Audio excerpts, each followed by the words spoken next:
sino que debemos de estar aquí, Padre, hambrientos, hambrientos de tu verdad, hambrientos de que tú apliques tu palabra a nuestros corazones con poder.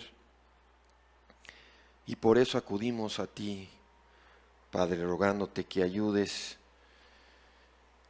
a este pobre predicador, que tú uses este pobre mensaje según tus propósitos, Padre, para alcanzar a cada uno de nosotros con las aplicaciones que solo tú puedes hacer en nuestras vidas, conociéndonos perfectamente, sabiendo, Padre, en dónde estamos, si estamos en Cristo, si estamos fuera de Cristo. Te pedimos, Señor, que tú hagas la obra sobrenatural que nada puede sustituir en nuestras vidas. Que tú seas engrandecido en esta tarde. Te lo rogamos en el nombre de Cristo Jesús. Amén. Lo primero que tenemos que hacer hoy es ver algo del contexto de nuestro pasaje.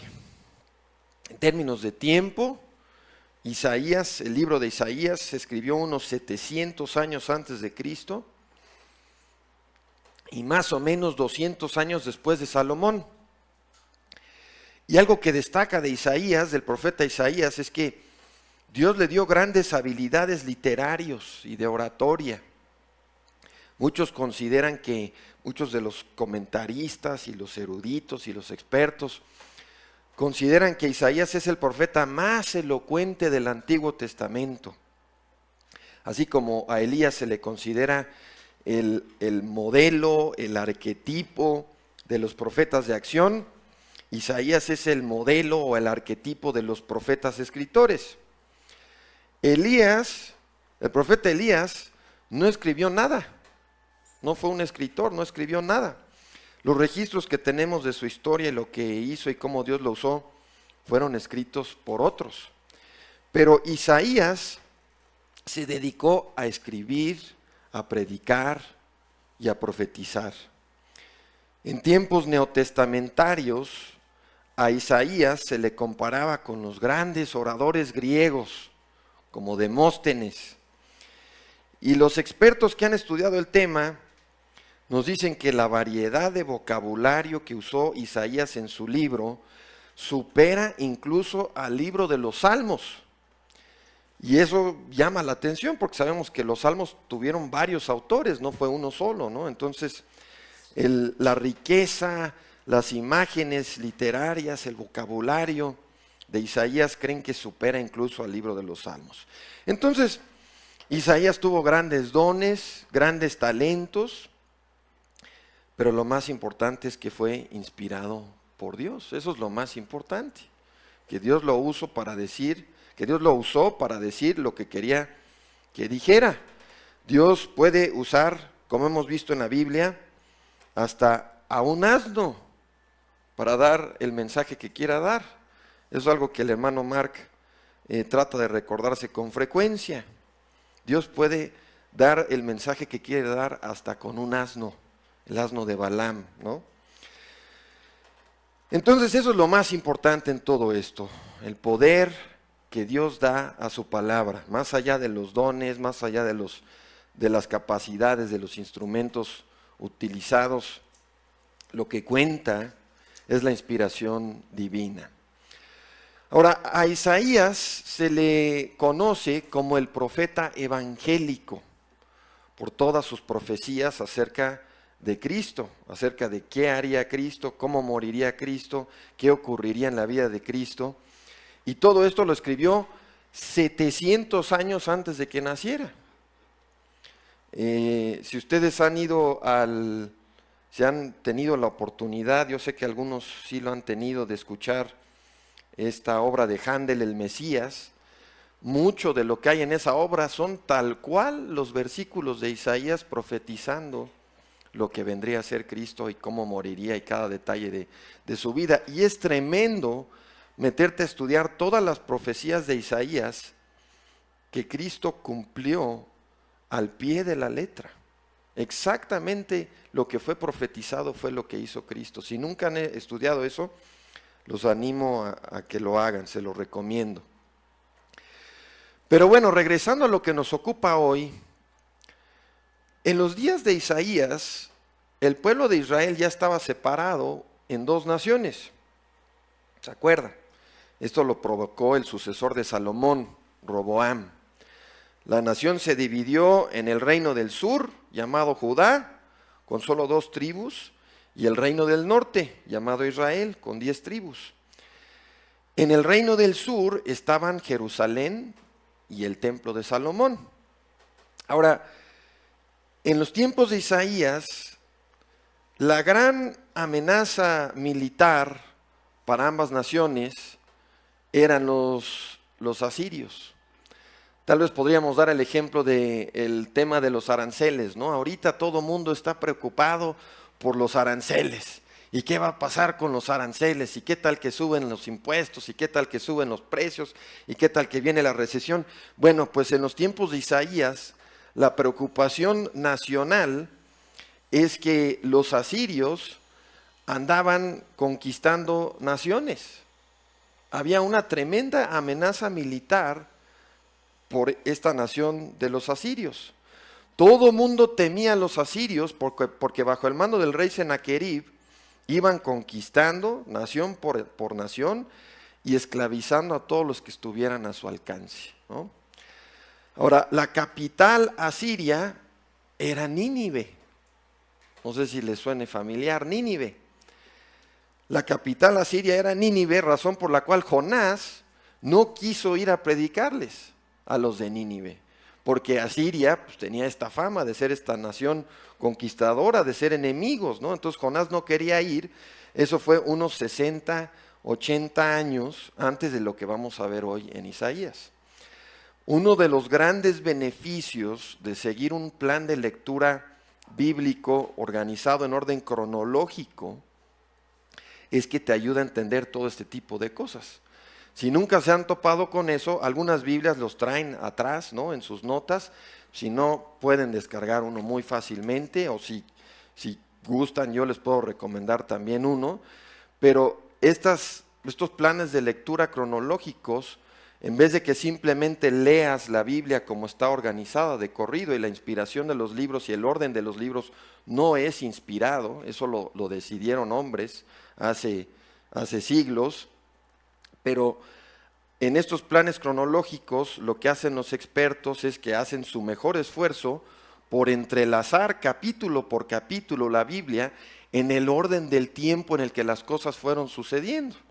Entonces hay mucha riqueza. Si ustedes que tienen la costumbre de leer sus Biblias en un año, si nunca han hecho eso, esto es algo nuevo que pueden probar y que les va a traer mucho entendimiento que tal vez antes no tenían de cómo se entrelazan los libros de la Biblia.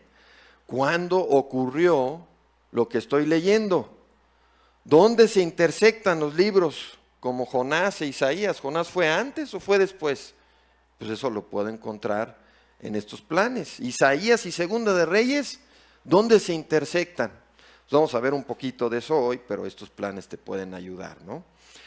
Entonces, en toda esta conquista que Dios le permitió a los asirios, ya había Asiria conquistado a Israel, el reino que estaba al norte. Si aquí abajo estaba Judá, arriba estaba Israel.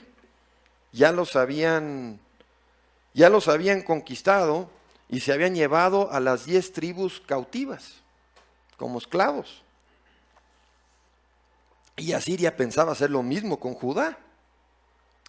Pero una noche antes de que lo hicieran, una noche antes, Dios los detuvo. La narración de todo esto está en Segunda de Reyes, capítulo 18 y 19. No vamos a poder detenernos a leer los 2 capítulos completos por falta de tiempo, nos tomaría demasiado. Pero una noche antes de que el ejército asirio avanzara contra Judá y su rey Ezequías, Dios los detuvo. Isaías les había profetizado esto de antemano, que Dios los detendría. Y Dios cumplió con lo que les había prometido, como vamos a ver. Mandó a su ángel y los paró en seco. Ahora, nuestro texto principal en Isaías 33, lo que leímos al comienzo, el versículo 14 de Isaías 33, describe la reacción que tuvieron muchos en Judá ante estos eventos, ante Dios mostrando su poder para parar al ejército asirio. Muestra la reacción que tuvieron al ver el poder de Dios tan cerca.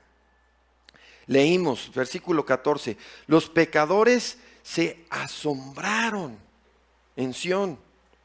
Espanto sobrecogió a los hipócritas y se preguntaban, ¿quién de nosotros morará con el fuego consumidor? ¿Quién de nosotros habitará con las llamas eternas? Habían muchos en Judá cuando pasó esto que afirmaban creer en Dios y estaban seguros de ser siervos del Dios de la Biblia, pero realmente no lo eran. Estaban autoengañados. Eso es lo que indica el texto. Cuando Judá se enfrentó al avance de este gran ejército asirio, que ya había conquistado a otras naciones y a sus hermanos judíos al norte, sabían que no los iban a poder parar. Que ellos no tenían el ejército, no tenían las armas, no tenían los medios, no tenían los caballos. Sabían que no podían con ellos. Sabían que no tenían el poder militar para detener a un ejército tan grande y tan fuerte. Sería como si Taiwán tratara de detener una invasión de China. No sé qué tan familiarizados estén con eso, pero Taiwán es una pequeña isla que está a unos kilómetros de China y tienen mucha tecnología y muchos avances tecnológicos, y China siempre está empujando porque los quieren invadir y se los quieren comer, los quieren absorber en el país chino, ¿no? Y lo único que está deteniendo eso es Estados Unidos y algunos otros aliados que defienden a Taiwán. Pero ese es un ejemplo de lo que estaba enfrentando Judá en los días de Isaías. China tiene como 60 veces más habitantes que Taiwán. Por cada habitante en Taiwán hay como 60 chinos. De ese tamaño es la batalla que tendrían que enfrentar los de Taiwán si los invadieran. Y tal vez no es el mejor ejemplo, pero el punto es que Judá sabía que no tenían cómo enfrentar a los asirios. Así que, ¿qué hicieron estos que Isaías llama pecadores en Sión? Vamos a estar escuchando eso todo el mensaje. Isaías está hablando de un grupo de personas en Judá a los que llama pecadores en Sión. ¿Qué hicieron estos pecadores en Sión? ¿Dónde pusieron sus esperanzas estos que decían conocer a Dios ante la amenaza de Asiria que se avecinaba? Pues en lugar de buscar la ayuda de Dios, buscaron ayuda en Egipto. Oye, se vienen los asirios, ¿qué hacemos? Pues hay que hablarle a los egipcios a ver si nos echan la mano. Eso lo sabemos por varias fuentes. Sennacherib, el rey de Asiria, se burló de ellos por confiar en Egipto, en 2 de Reyes 18:21. Isaías venía advirtiendo todo lo que iba a pasar, toda la invasión que iba a tratar de realizar Asiria, que iban a venir en contra de Judá, lo venía advirtiendo desde el capítulo 7 de su libro. Advirtió al padre de Ezequías, Acaz, que no buscara socorro en Egipto. Le dijo, Isaías les dijo, esto es lo que va a pasar, va a venir a Siria, va a tratar de invadirlos, ustedes no van a tener la fuerza para resistirlos, no busquen ayuda en Egipto, no busquen ayuda de los egipcios. Pero muchos en Judá tenían más esperanza en Egipto que en Dios. Ahora, Judá estaba físicamente o geográficamente, yo tengo grabado en mi memoria que aquí había un mapa de Israel, ya no está.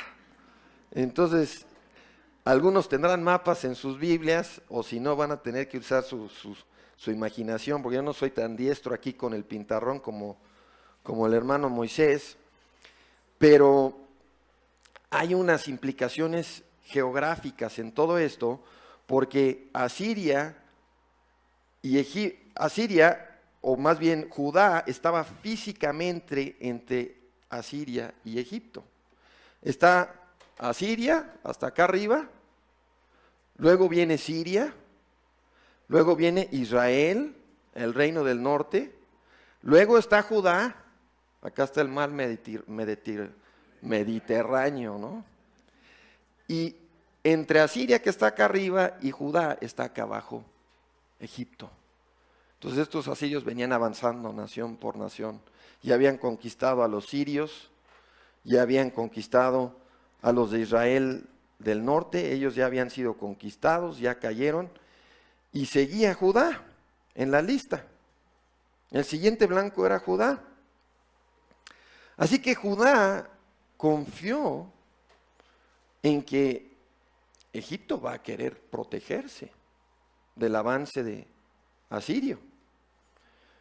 Y pues más les vale que nos ayuden, porque si no siguen ellos. Nosotros estamos aquí entre ellos y los asirios. Más les vale que nos usen como una especie de escudo contra Asiria. Eso es lo que ellos pensaban, pero había muchos problemas con esa teoría o esa esperanza.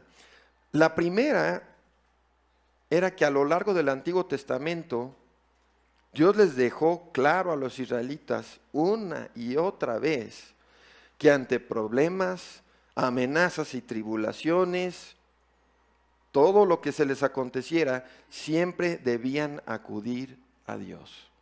Les había advertido acerca de esto una y otra vez. De hecho, Dios les había prometido en Josué 23 lo siguiente.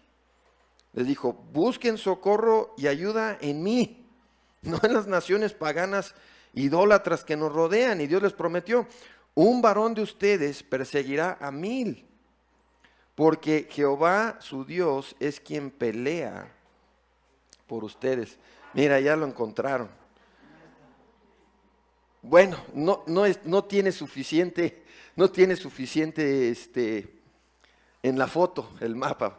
Acá arriba está Siria, acá está Siria, acá está Israel del norte, acá está Judá, y por acá abajo está Egipto. Ándale, ahí está. El hermano Moisés sí se acuerda qué es lo que hay aquí. Bueno, viene la parte de acá arriba, ¿no? Viene Asiria, y aquí está Egipto, sí, cierto, aquí está todo. Muy bien. Entonces ya tienen la ilustración gráfica de qué es lo que estaba pasando aquí. Entonces, retomando aquí, Dios les había advertido, cuando estén en apuros, cuando pasen estas cosas, búsquenme a mí, no busquen a estas naciones idólatras que los rodean. Leímos el texto, ¿no? Un varón de ustedes perseguirá a 1000, porque Jehová su Dios es quien pelea por ustedes. Otra forma de expresar esta verdad de Josué 23:10, otra forma de expresar este versículo, es que una sola persona con Dios es mayoría. Cuando tú estás en un aprieto, si tú estás confiado en Dios, aferrado a Dios, viviendo para Dios, tú puedes tener a todo el mundo en tu contra. Y aún así vas a ser mayoría, si tienes a Dios de tu lado. Eso es algo que nunca deberíamos de olvidar, hermanos. Como creyentes, muchas veces nos sentimos como que en la minoría, ¿no? Vamos al trabajo, casi nadie es un creyente verdadero. Vamos a la escuela, estamos en la familia, somos los únicos. Muchas veces nos sentimos, no hay nadie conmigo, no hay nadie más que cree, estoy solo. Pero no, si Dios está contigo, tienes la mayoría. No importa en qué situación estés, no importa cuántos o quiénes estén en tu contra, Judá más Dios, en estos tiempos de Isaías, fue igual a la mayoría. Y tú más Dios también es igual a la mayoría. Pero muchos creyentes se parecen a estos israelitas del Antiguo Testamento. Tienen un problema en su trabajo, lo primero que están pensando es, ¿qué recursos tengo para resolver esto? ¿A quién le pido ayuda? ¿Con quién puedo formar una alianza para salir adelante? Tienen un problema de salud. Lo primero que están pensando, ¿con qué doctor voy?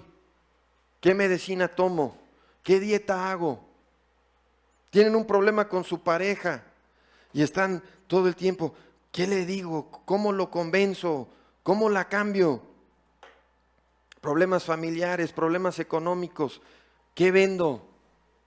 ¿A quién le pido prestado? ¿Cómo hago para ganar más dinero?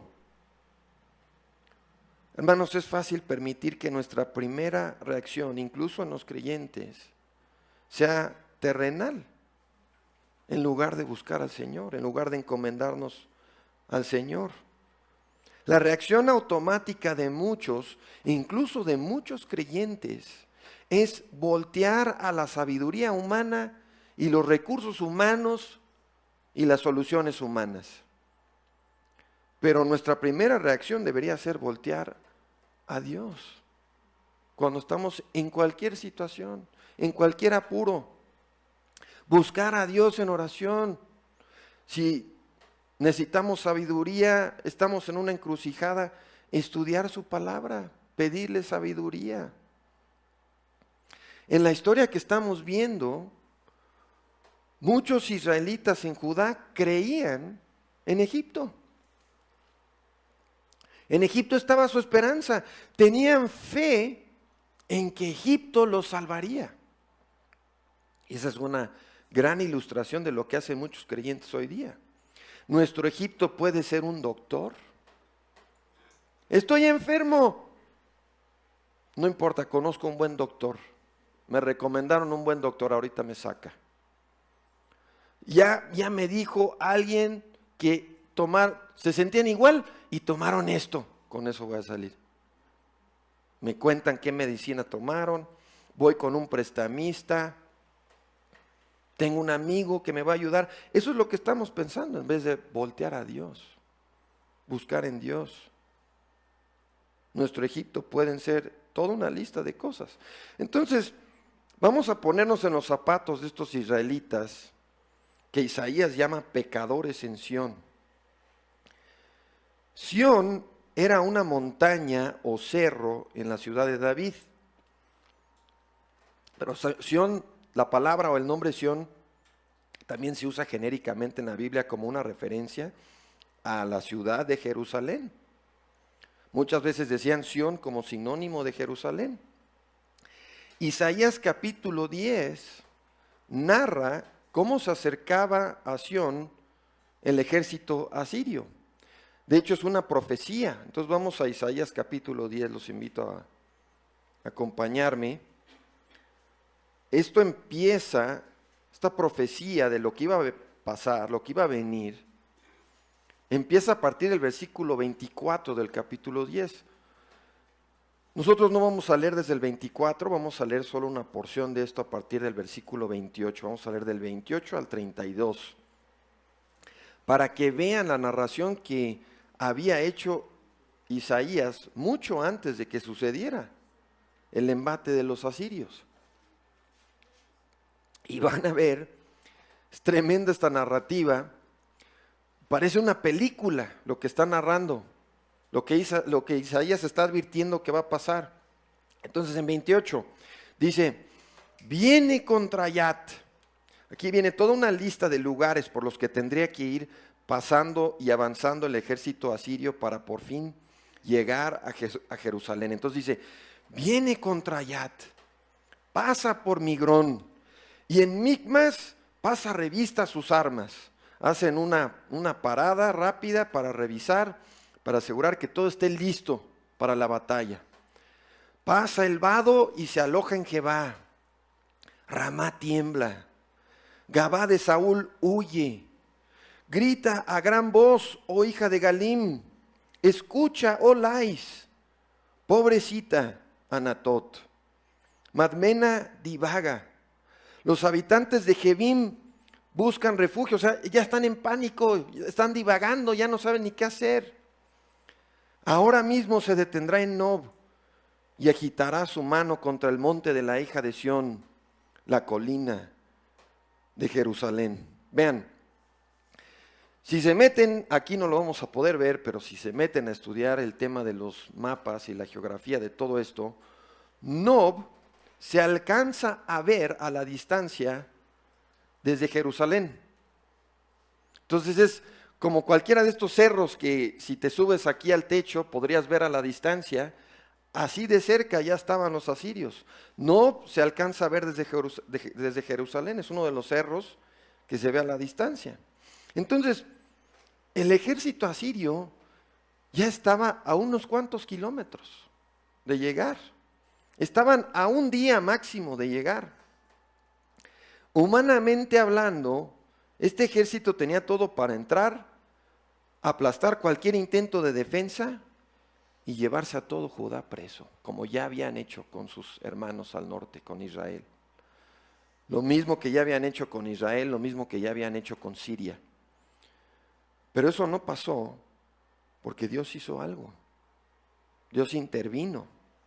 De hecho, este capítulo 10, como les decía, es una profecía. Esto se narra antes de que pase.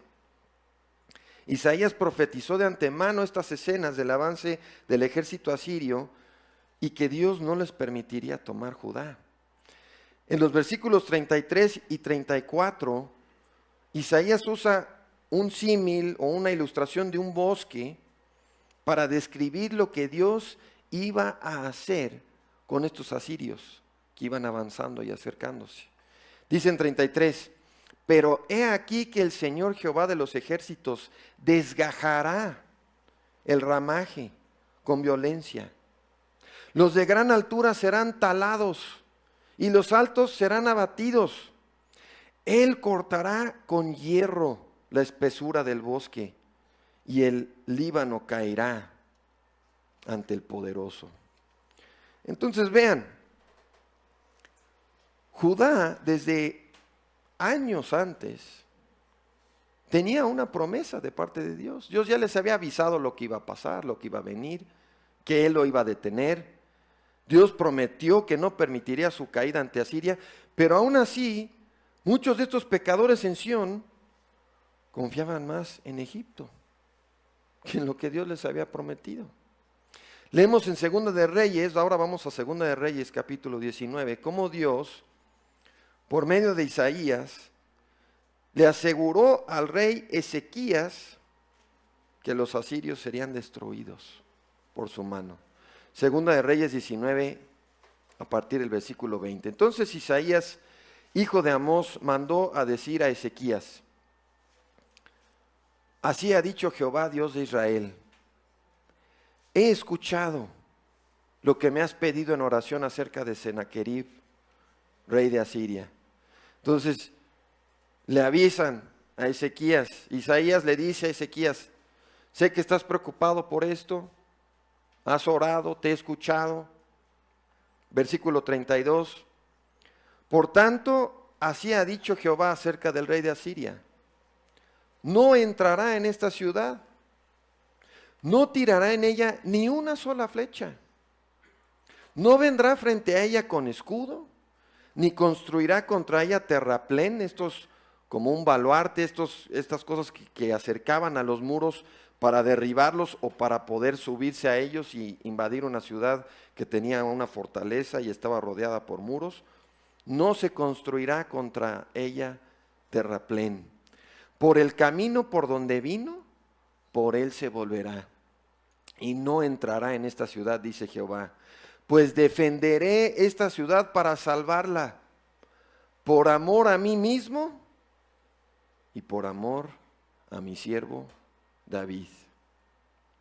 Dios prometió defender a Jerusalén, no porque lo merecieran, no porque estaban llenos de fe y confiados en Él, no, eso no es lo que estaba pasando. Estaban buscando ayuda de Egipto, no porque lo merecieran, no porque hubiera gran fe en los habitantes.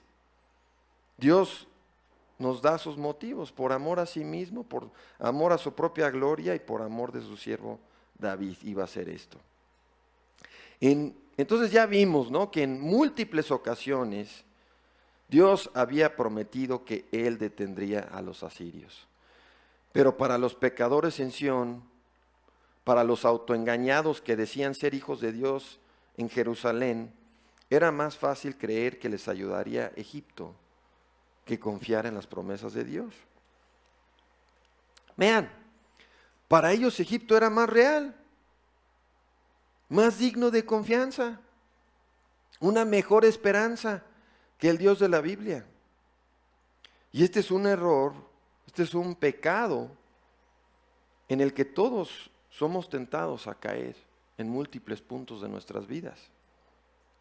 Confiar más en auxilio y socorro terrenal que en nuestro Dios.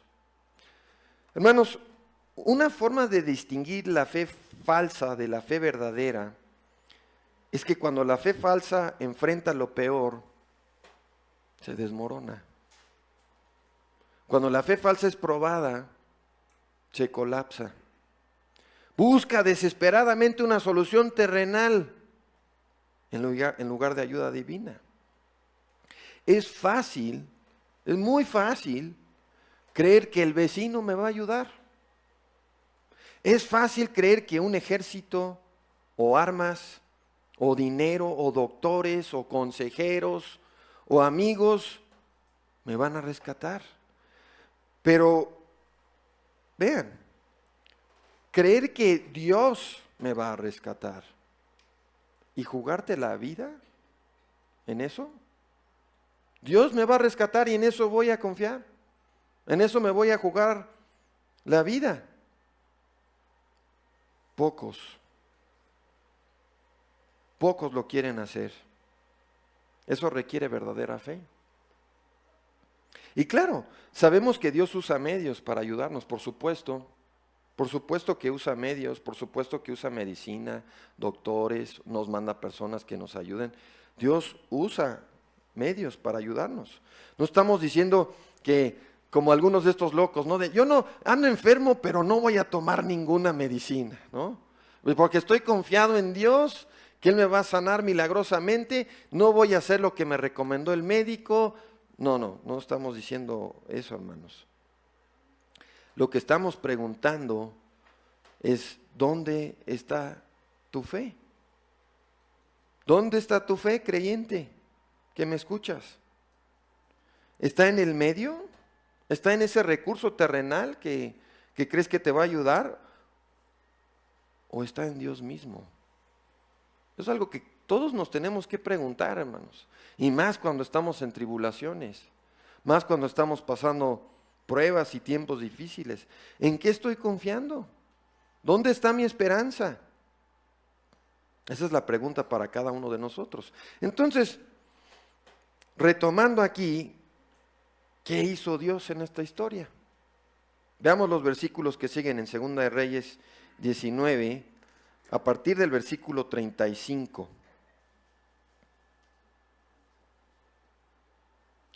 Ya estaban a un día los asirios. Y aconteció que aquella misma noche salió el ángel de Jehová e hirió a 185,000 en el campamento de los asirios. Estaban a un día de llegar y acabar con Israel, pero Dios los devastó. Se levantaron por la mañana, o sea, Dios nos da a entender que no fueron todos. Dejó ahí algunos cuantos que se levantaron en la mañana. He aquí que todos eran cadáveres. Entonces Sennacherib, rey de Asiria, partió y permaneció en Nínive. Ya no estuvo haciendo sus excursiones, ya no estuvo tratando de conquistar a nadie. Una noche antes de ser aniquilados, Dios los libró. El ángel de Jehová mató a 185,000 soldados. 185,000 almas ya no amanecieron. O sea, fue literalmente como si le cayera una bomba nuclear encima al campamento de los asirios.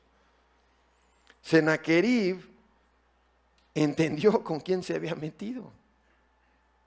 Y aunque Dios lo dejó con vida, sabemos que Sennacherib después murió. Lo mataron sus propios hijos. Eso está en 2 de Crónicas, capítulo 32. Muy bien, hermanos. Entonces, ahora vamos a las aplicaciones de toda esta narrativa para nosotros. Por fin llegamos a nuestro texto. Versículo 14 de Isaías 33. Los pecadores se asombraron en Sión. Espanto sobrecogió a los hipócritas. ¿Quién de nosotros morará con el fuego consumidor? ¿Quién de nosotros habitará con las llamas eternas? Uno pensaría que con este gran milagro de Dios que lo salvó, todo mundo en Jerusalén estaría feliz, ¿no? Contentos, de fiesta. Pasaron de estar la noche anterior confrontados con que mañana se acaba mi vida. Mañana es mi último día sobre la faz de la tierra. Vienen estos cuates a matarme. Pasaron de eso la noche anterior a Dios nos libró. Dios nos salvó. Dios acabó con un ejército de cientos de miles que venían a matarnos. Uno pensaría que todo Jerusalén habría despertado al mejor día de sus vidas. Para los creyentes verdaderos así fue. Estaban contentos, estaban felices. Pero para los inconversos y autoengañados, para quienes no tenían verdadera fe, la reacción a lo que hizo Dios fue susto, fue miedo, terror. Vieron 185,000 cadáveres de sus enemigos y se quedaron blancos. Este es el Dios del que todo mundo dice, ¿Dios te ama? ¿Es el mismo Dios que mató a estos 185,000? O como muchos dirían ya hoy día en términos más modernos, este es el Dios del que hablan en Facebook y en Instagram y ponen una carita feliz con una sonrisa que dice, sonríe, Dios te ama. Este es el Dios que yo pensaba que era más o menos como Santa, como los Reyes Magos. Cuando alguien que no conoce al Dios de la Biblia se enfrenta con una gran crisis o un asunto de vida o muerte, puede que diga que quiere ayuda de Dios con D minúscula, pero la realidad es que los inconversos no quieren ayuda del Dios vivo, el Dios con D mayúscula. No quieren ayuda de un Dios capaz de matar a 185,000 de sus enemigos en una noche. Estas personas quieren ayuda del ídolo o del Dios de su imaginación, pero no quieren ayuda del Dios soberano de la Biblia que hace lo que quiere. Un encuentro cercano con el Dios vivo dejó temblando a los judíos autoengañados y los hipócritas que estaban en Jerusalén en Isaías 33. Lo dice nuestro pasaje, los pecadores se asombraron en Sión, espanto sobrecogió a los hipócritas. El día anterior estaban aterrados por el ejército, por los 185,000, pero ahora al día siguiente tienen miedo del Dios del universo. Ahora tienen miedo del Dios que antes afirmaban que conocían y que servían. Hubieran preferido los hipócritas, los pecadores en Sión, que los hubiera venido a ayudar a Egipto en lugar de que Dios los salvara. Y es lo que ya comentamos. Muchos prefieren depender de medios y apoyos humanos que depender de Dios. Lo mismo pasó en los días de Isaías que pasa hoy día en muchas iglesias. Aún en iglesias verdaderas y entre los que parecen estar dentro del reino de Dios, hay impostores mezclados con los verdaderos. Siempre hay cabras mezcladas con las ovejas. En una iglesia verdadera habrá predicación sana, predicación de doctrina sana, verdadera oración, comunión con los hermanos, alabanza bíblica, aterrizada en la verdad, pero siempre habrá también quienes salen con que no me dejan nada los servicios en ese lugar, no me dejan nada, no me gustan, no les saco provecho. Esas personas son como los israelitas que se hartaron del maná en el desierto. Lo que reciben en una iglesia verdadera no les sabe. El pastor puede predicarles la pura palabra de Dios y no los cambia ni les sabe. Me acuerdo hace años, platicando con un pastor asistente en una iglesia en los Estados Unidos, y me decía que él nunca se pasaba de los 30 minutos cuando predicaba. Nunca se pasaba de los 30 minutos. Y de hecho trataba de no exceder los 25. Decía, más de eso ya es un exceso. Ya es demasiado. Eso es lo que andan buscando muchos. Hermanos, toda iglesia verdadera, en toda iglesia verdadera hay autoengañados. Hay pecadores en Sión. Hay personas que se han engañado a sí mismas. Creen que están en Cristo y no lo están. Creen que son sus discípulos y no lo son. Entonces, ¿cómo los identificamos? ¿Cómo sabemos? Eso es lo que queremos examinar en el tiempo que nos resta. Y hay muchas formas de identificar esto, hay muchas formas de abordarlo. Esperamos que con la ayuda de Dios y en su voluntad Él use lo que vamos a ver en el tiempo que nos resta. No siempre es fácil identificar a los que están autoengañados. En los días de Cristo, ninguno de los discípulos verdaderos pensó que Judas era un hipócrita, un autoengañado. Nadie pensaba eso.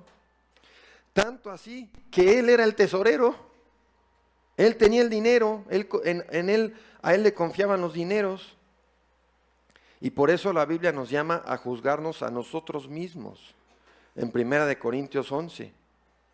Porque a duras penas logramos juzgarnos a nosotros mismos para ver si somos creyentes sinceros.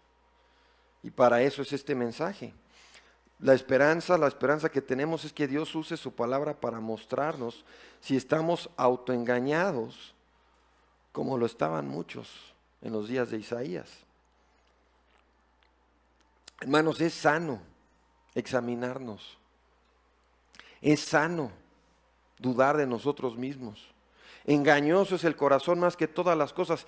¿Quién lo conocerá? Así que, ¿cuáles son algunas de las maneras de saber si estoy autoengañado? ¿Cuáles son algunas de las señales? En eso nos vamos a concentrar en el tiempo que nos resta. En primer lugar, vemos que Dios no era real para los pecadores en Sión. Por eso se asombraron cuando mató a 185,000.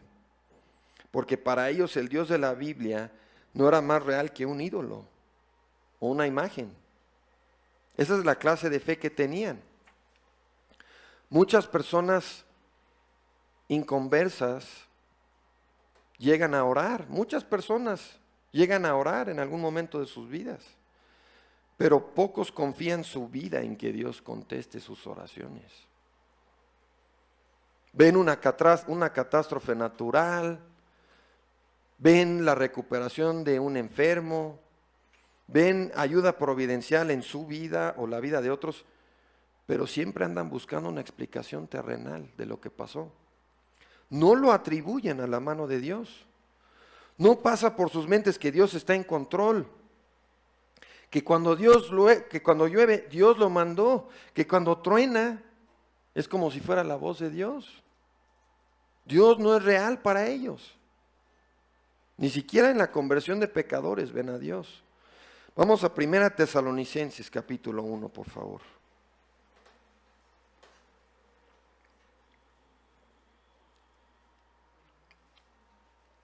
Primera de Tesalonicenses capítulo 1, versículo 4 y 5. Dice al final del versículo 4, hemos conocido, hermanos amados de Dios, su elección, vuestra elección. Por cuanto nuestro evangelio no llegó a ustedes solo en palabras, sino también en poder y en el Espíritu Santo y en plena convicción. ¿De qué está hablando aquí Pablo?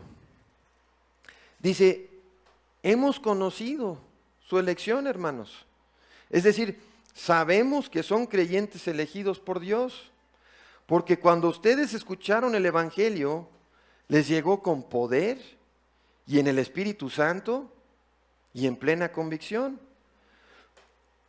Es decir, para ustedes el Evangelio no fueron solo palabras humanas. Cuando el pastor habló de tus pecados, fuiste convicto, fuiste quebrantado, te arrepentiste. Cuando escuchaste que predicaban a Cristo crucificado, creíste que Él era tu única esperanza. Ahora, sabemos que las experiencias de conversión varían, pero el creyente verdadero sabe que hubo un momento a partir del cual Dios comenzó a tratar con él. Sabe que las cosas de Dios ahora son reales. El pecado en su vida le es cada vez más repugnante. Las cosas eternas son reales para él. Las cosas invisibles son reales para él. Son tan reales como las terrenales. Estábamos en Sándalo antes de venir para acá, mencionamos a John Newton, el compositor de Gracia Admirable, y él compuso ese himno de Gracia Admirable porque quedó tan impactado por el hecho de que Dios lo salvó a él. Dijo, soy un traficante de esclavos, soy un borracho, soy un depravado, y a pesar de eso Dios me rescató. ¿Así lo ves tú? ¿Esa es tu experiencia? O más bien dices, pues yo hago lo que hacen todos los demás, yo soy creyente, pues sí sé lo que hacen todos los demás, ¿por qué se impresionan tanto con esto de la salvación? ¿Qué tan grande puede ser? Asisto los domingos, trato de hacer lo que me piden, de vez en cuando hay algo interesante en los sermones. ¿Por qué se emocionan tanto? ¿Por qué les mueve tanto esto? Dios no es real para esas personas. Pablo fue fariseo de fariseos. Pablo oró toda su vida en conversa. Oraba. Pero cuando Dios realmente lo salvó, el resultado fue que empezó a orar de manera real por primera vez en su vida. Dios dice de él, he aquí, él ora, en Hechos 9:11. Muchos llegan a orar sin ser creyentes, pero es un ejercicio muerto. Yo me acuerdo cuando era inconverso y personas que me testificaban me decían, ora, busca a Dios, ora, pídele que te salve. Y pues sí, hacía un intento, oraba, hablaba,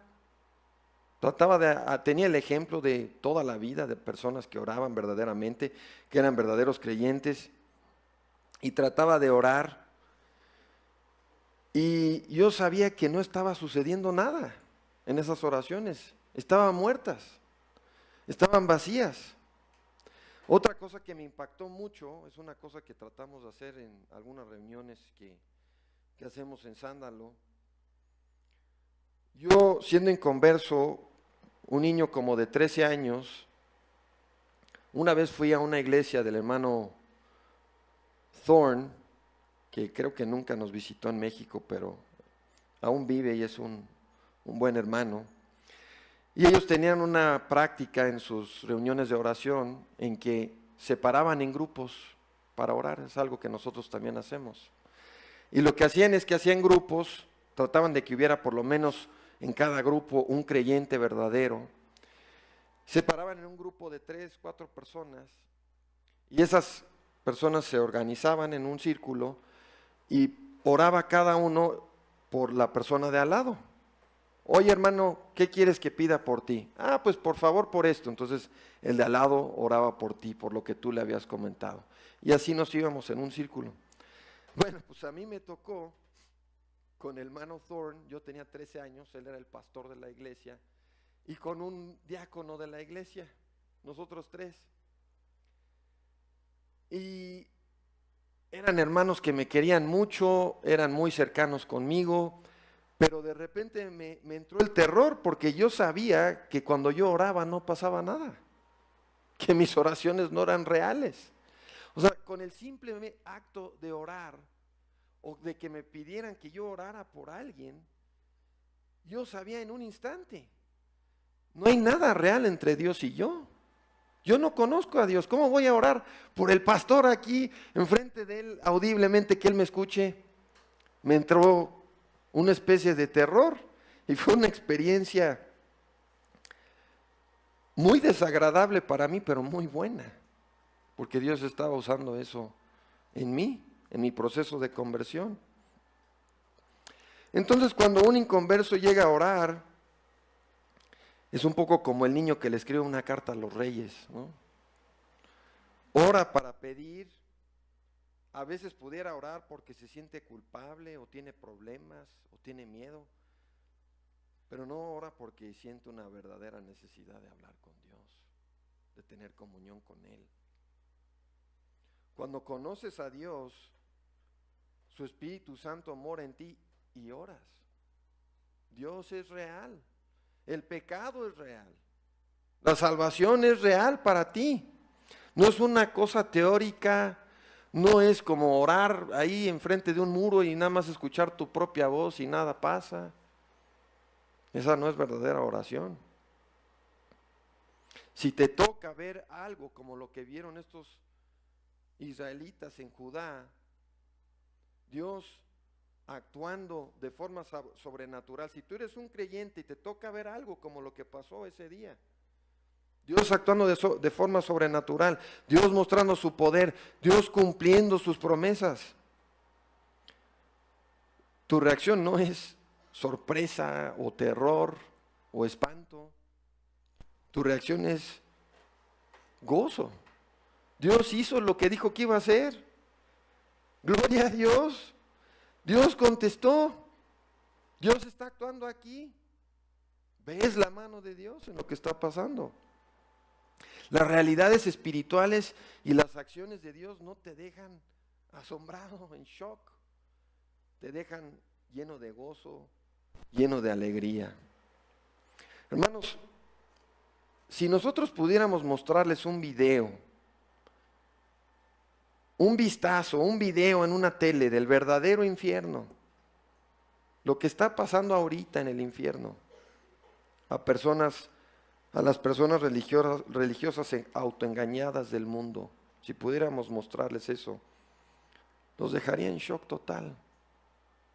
Dirían, ¿este es el Dios de la carita feliz que luego veo atrás pegada en los coches? Sonríe, Dios te ama. ¿Este es el Dios en el que he creído tantos años? Si pudieran ver la realidad, estas personas, su reacción sería como la de los autoengañados en los días de Isaías. ¿Quién de nosotros morará con el fuego consumidor? ¿Quién de nosotros habitará con las llamas eternas? Hace años le pedí al hermano Moy un encargo, una réplica de una pintura famosa. Aquí no es muy famosa, pero en Estados Unidos sí lo es. Supongo que algunos de ustedes llegaron a ver esta pintura. Y la tuve muchos años en mi oficina. Hoy día ya no tengo oficina, ya todos nos ponen en unos cubículos así. No debemos de todos estar en el mismo cubículo, entonces ya no tengo oficina. Pero por muchos años sí la tuve, ahí la tenía colgada. Y yo veía las reacciones, entraban por la puerta, volteaban a ver, veían el cuadro y se quedaban así como congelados viéndolo, espantados. Se quedaban en shock. Yo los veía y por más que trataban de dejar de verlo, volteaban otra vez y volteaban otra vez a ver otra vez el cuadro. Muchos no se atrevían a preguntar nada, nada más se quedaban viendo, pero otros sí me preguntaban, Y más o menos lo que me preguntaban era, ¿este es el Dios en el que tú crees? Porque si han visto el cuadro, básicamente está el mundo, y el mundo está yéndose por un declive al infierno, todo el mundo está corriendo hacia el infierno, y hay una puente que es una cruz, y en la entrada hay algunas iglesias, y hay unos cuantos pasando por la cruz, y del otro lado está el cielo, ¿no? Está la ciudad celestial. Entonces, pues no necesitabas ser un genio para entender el mensaje del cuadro. Y por eso me preguntaban, ¿este es el Dios en el que tú crees? Un creyente es alguien a quien el Espíritu Santo ha convencido de las realidades eternas. Es alguien a quien ha convencido de su pecado. No se sorprende por la existencia del infierno ni el juicio final. Todo lo contrario. Vemos el infierno y decimos, ahí merezco estar. Si no fuera por la gracia de Dios, yo estaría ahí. Ser un creyente es más que decir que eres cristiano. Es más que asistir a la iglesia. Es más que entender algunos conceptos bíblicos. La Biblia dice que para cada creyente el Espíritu Santo mismo da testimonio a nuestro espíritu de que somos hijos de Dios. Muchos creen que son creyentes solo porque siguen algunas reglas. El autoengaño se conforma con un poco de obediencia, un poco de reformas a tu vida. Pero si has nacido de nuevo, tienes un deseo por Dios y tienes una lucha por guardar su ley. Si me estás escuchando y crees que con un poco de obediencia vas a comprar a Dios, o con un poco de obediencia te va a aceptar en el cielo, crees en un Dios que no es el Dios de la Biblia. En lo profundo de su ser, estas personas son enemigos del Dios verdadero, los que piensan así. Por eso no le sacan nada a la predicación de la palabra, ni tienen comunión con Dios como su Padre, ni sienten necesidad de hablar con Él en oración. Puede que asistan estas personas frecuentemente los domingos, pero su cristianismo no tiene impacto alguno sobre su corazón y sobre sus vidas secretas. Lo que nadie más ve, lo que solo tú y Dios saben. Su cristianismo no tiene ningún impacto sobre sus vidas secretas. Su cristianismo no es real, no vale nada.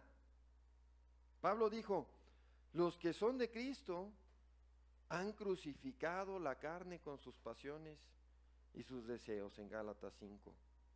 Un creyente está en una guerra a muerte con el pecado. Tu cristianismo tiene que manifestarse en tu vida, tiene que tener un impacto real en tu vida.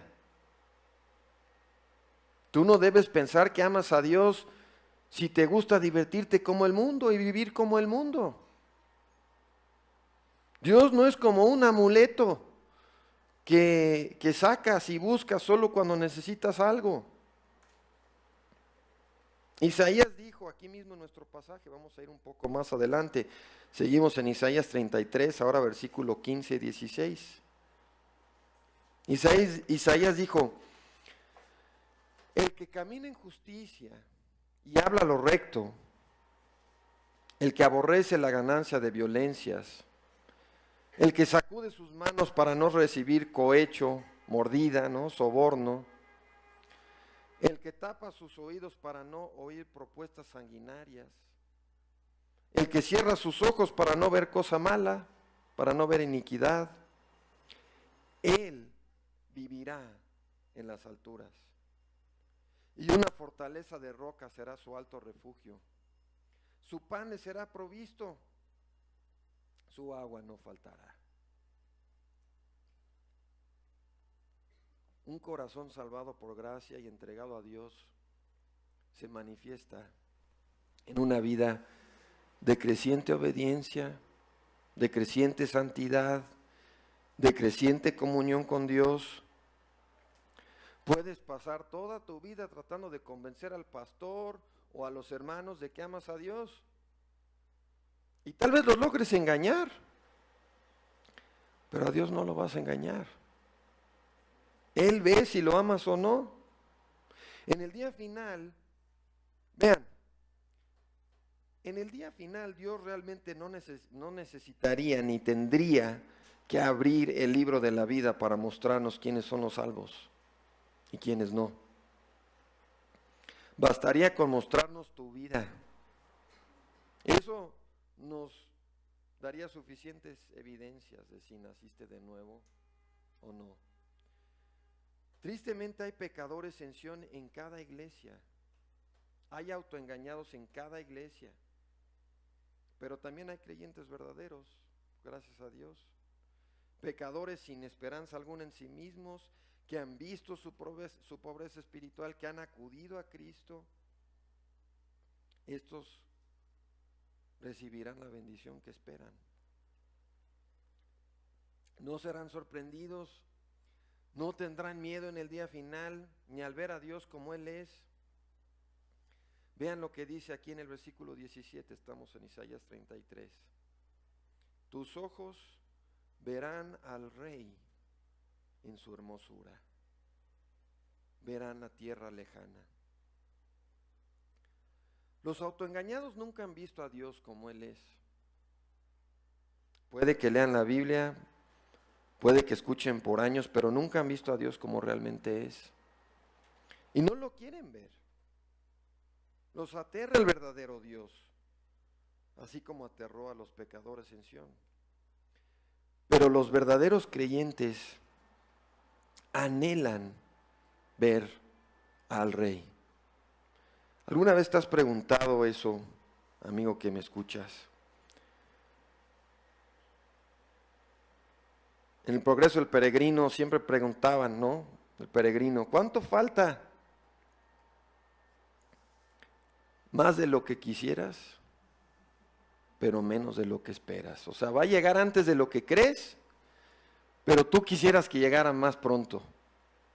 Tú quisieras que ya fuera tu llegada al cielo, tu llegada a los brazos de Cristo. Pero va a ser antes de lo que piensas. ¿Alguna vez te has preguntado, ¿tú deseas encontrarte con Cristo ese día? Cristo recibe a cada creyente en el día de su muerte en el cielo. ¿Estás anhelando esa reunión con Él? ¿Va a ser el momento más increíble de tu vida? ¿O es algo que a lo mejor es verdad, pero ni siquiera te mueve, ni siquiera te importa mucho? Si es así, ¿cómo puedes decir que estás en Cristo, que te has salvado, que le conoces? Los creyentes verdaderos anhelan ver al Rey, por eso oramos. Un creyente verdadero que deja de orar, que es negligente un par de días, ya se siente desesperado, sabe que necesita orar, que necesita hablar con Dios. Se empieza a descarrilar su vida, todo empieza a salir mal. Los verdaderos creyentes quieren ver más y más del Rey.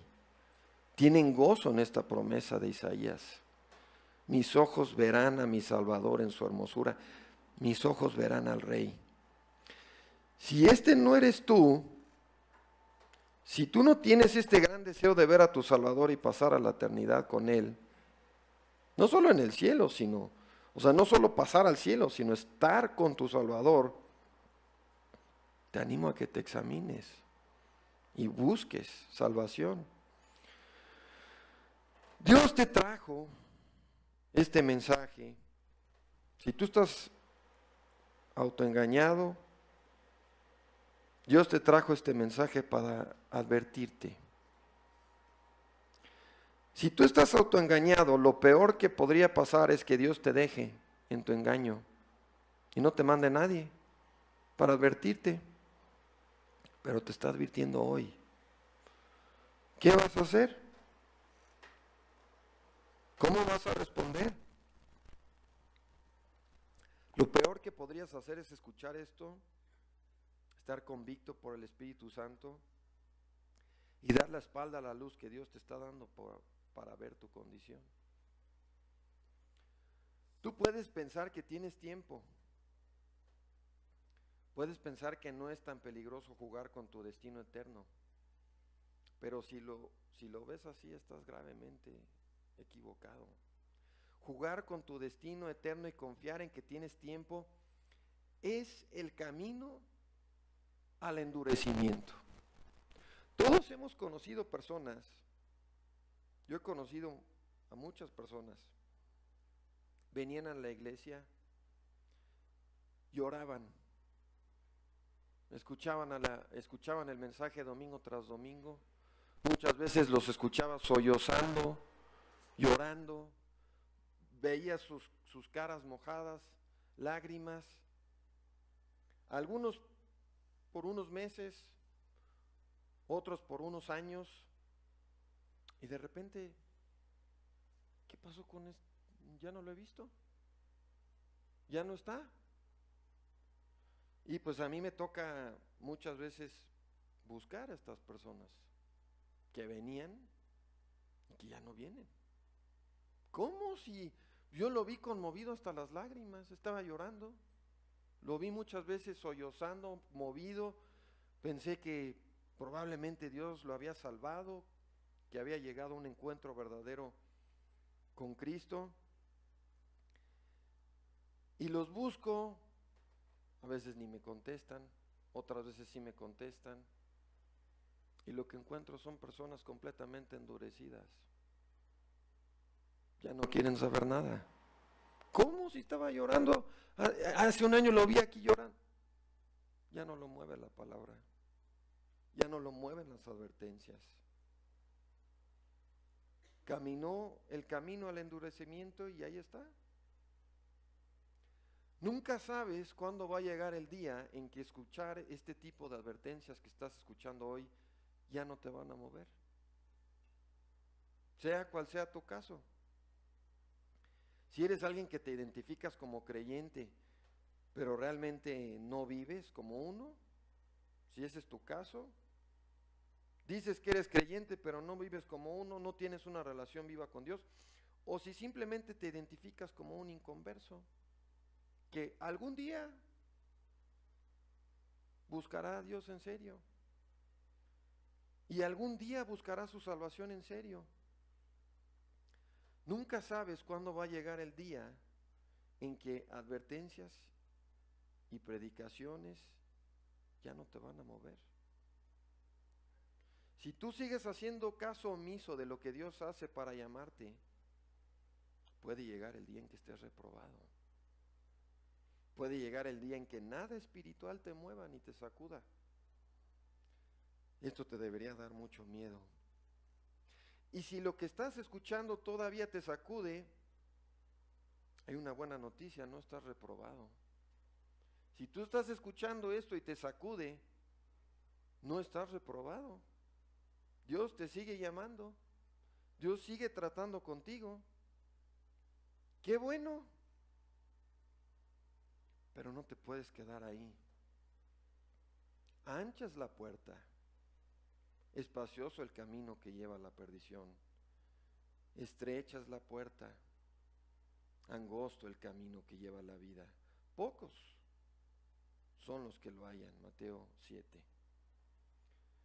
Muchos van a encontrar al pasar a la eternidad que estaban autoengañados. Así que si tienes dudas acerca de tu propia condición, ¿qué debes hacer? Debes acudir a Dios y pedirle que no te deje autoengañarte, que no te deje seguir un camino de endurecimiento, que te muestre tu verdadera condición y que si estás sin Cristo te ayude a entregarte a Él hoy. Si lo que estás escuchando hoy todavía te sacude y todavía te mueve, no lo puedes dejar para después. Debes acudir a Dios hoy. Debes pedirle que te salve de ti mismo. Y acudir a Dios hoy no es simplemente hacer una oración como tantos lugares lo enseñan. Toma tiempo, toma una búsqueda seria, pero la debes comenzar hoy, debes empezar a buscar tu salvación hoy, ahora. Pedirle a Dios que suavice tu corazón, pedirle que te convierta verdaderamente. Entonces, eso es lo que vamos a hacer todos aquí para cerrar. Voy a orar y vamos a pedirle a Dios que nos examine, que nos salve de estar autoengañados. Y si nuestra respuesta a todo esto es, hay después, cuando me sea conveniente, algún otro día buscaré a Dios. Estás caminando el camino al endurecimiento y a la perdición. Vamos a orar. Padre, sabemos que tú pones estas cosas en tu palabra con un propósito. Y sabemos, Padre, que nuestro corazón es engañoso. Es fácil para nosotros engañarnos, pensar que somos lo que no somos. Te pedimos, Señor, que aún con este pobre mensaje, tú uses tu verdad en nuestras vidas. Señor, si hay alguien aquí el día de hoy que está convicto de su pecado, que siente la carga de su pecado y que sabe que está perdido, que ha escuchado estas advertencias, los puntos del mensaje y ha dudado. Y tú lo has hecho dudar, Padre, con la obra de tu Espíritu Santo en él, obrando en su conciencia. Padre, no le permitas a esa persona seguir caminando hacia el endurecimiento, no le permitas decirte que no. Te pedimos, Señor, que tú dobles las rodillas que aún no se han doblado en esta vida, antes de la eternidad. Te pedimos, Señor, que tú hagas la obra que nosotros no podemos hacer. No nos permitas vivir autoengañados. No nos permitas darte la espalda, Padre. Te rogamos que salves a cada persona aquí que está sin Cristo. Te rogamos que tu palabra no te vuelva vacía. Te lo pedimos en el nombre del Salvador, en el nombre de Cristo Jesús. Amén.